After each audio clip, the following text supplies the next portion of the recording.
Hi friends, இன்றைக்கி வாட்ஸ்அப்பில் திருவானைக்காவல் அகிலாண்டேஸ்வரி பற்றி ஒரு இன்ஃபர்மேஷன் தகவல் அதை உங்கள்கிட்ட ஃபார்வர்ட் பண்ணலாம் தான் இந்த வீடியோ. திருவானைக்கா அகிலாண்டேஸ்வரி அம்பிகை கோபகுணத்துடன் இருந்தாள். எந்த நேரமும் உக்கிரமாகவே இருந்தாள். இதனால் பக்தர்கள் அன்னையை நெருங்கவே அஞ்சினர். கர்ப்பகிரகத்தில் சென்று பூஜிக்கவே பயந்தார்கள் சிவாச்சாரியார்கள். அதனால் மூலஸ்தானத்தின் வாசலிலே நின்றபடி கற்பூர தீப ஆராதனை செய்தார்கள்.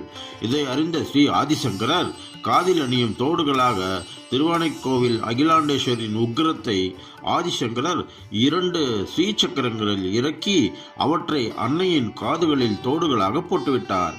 ஒன்று சிவச்சக்கரம், மற்றொன்று ஸ்ரீசக்கரம்.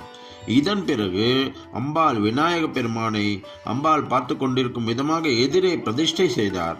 இதன் பிறகு அன்னை பராசக்தி சாந்த சுரூபியாக அன்பு வடிவானாள். ஆதிசங்கரர் அறிவித்த அந்த ஸ்ரீ சக்கர கம்மல் அகிலாண்டேஸ்வரியின் காதுகளில் பெரியதாக பக்தர்களின் பார்வைக்கு மிக நன்றாக தெரியும்படி இருக்கும். தற்போது அந்த தடாகங்கள், அதாவது தோடுகள் கழற்றி சுத்தம் செய்து மீண்டும் அணிவிக்கும் நிகழ்வுகள் காஞ்சி காமக்கோடி ஸ்ரீ விஜயேந்திர சரஸ்வதி சுவாமிகள் முன்னிலையில் நடைபெறுகிறது.